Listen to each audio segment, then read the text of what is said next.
সাপের কামড়ে মৃত্যু হলো এক নাবালিকার। ঘটনাটি ঘটেছে গোঘাটের কুমুরসা এলাকায়। মৃত নাবালিকার নাম মধুমিতা সিং, বয়স আনুমানিক 9 বছর, বাড়ি ওই এলাকাতেই। জানা গেছে প্রতিদিনের মতো এদিনও বাড়িতে সকলের সাথে ঘুমিয়েছিল সে। এরপরে হাতে কোনো কিছুর কামড় দিয়েছে বলে অনুভব হয় তার। পরিবারের লোকজনকে ডাকাডাকি করলে হাত দিয়ে রক্ত বেরোতে থাকে মধুমিতার। এরপরে তার অবস্থার অবনতি হওয়ায় তড়িঘড়ি আরামবাগ মেডিকেল কলেজে নিয়ে আসা হয়। এরপরে বাড়িতে খোঁজাখুঁজি করে উদ্ধার হয় সাপ। চিকিৎসা চলাকালীন মৃত্যু হয় মধুমিতার।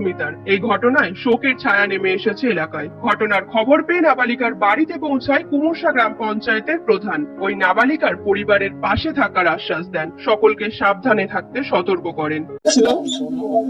আমরা 5 জন শুয়েছিলাম, দিয়ে সেই মাত্র আমার ঘুমটা লেগেছে, দিয়ে আমাকে এসে তুলছে, বলছে ও মা দেখো না আমার হাতে কিসে কামড়ি দিয়েছে। আমি সেই মাত্র উঠে দেখছি না হাতটা কি রক্ত বেরোচ্ছে। রক্ত বেরিয়ে দিয়ে আমি বলছি কি হলো রে, বলছে আমার হাতে ইঁদুরে কামড়ি দিয়েছে। ইঁদুরে কামড়ি দিতে দিয়ে আমার জাভাসুরাকে ডাকছি, বলে এসো না দেখবে না খেপে হাতে কিসে কামড়ি দিয়েছে। দিয়ে ওরা এসে দেখছে যে বমি করছে। তারপর সঙ্গে সঙ্গে গাড়ি ডাকলাম, গাড়ি ডেকে সঙ্গে সঙ্গে নিয়ে চলে গেলাম, এবার হসপিটালে ভর্তি করলাম। ওটা 11টা বাজবে না।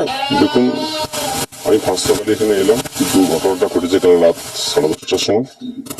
মানে খুবই দুঃখজনক ঘটনা, কারণ একই খাটেতে 5 জন ঘুমাচ্ছিলেন।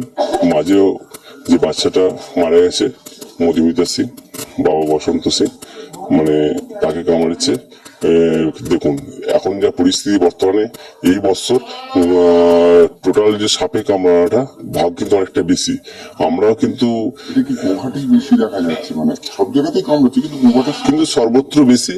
কারণ সমস্যা হচ্ছে এখন বিভিন্ন সময়ে দেখেছি আমরা বিগত দিনে এনার্জি এসে কাজ করার ফলে কি হয়েছে দেখুন তো, আমাদের ড্রেন নালা পারিপার্শ্বিক পরিস্থিতিগুলো আমরা পরিষ্কার পরিচ্ছন্ন করতে পারতাম, সেটা একরকম বন্ধ হয়ে গেছে যেহেতু কেন্দ্রীয় সরকার এই টাকাটা দিচ্ছে না। তার সাথে সাথে দেখুন মানুষকে সচেতন হতে হবে। ধরুন আমি ঘুমাচ্ছি, সেটা হচ্ছে মশারি খাটে ঘুমালে কিন্তু এই খাটে যেটা ঘটনাটা ঘটলো সেটা কিন্তু আর ঘটতো না।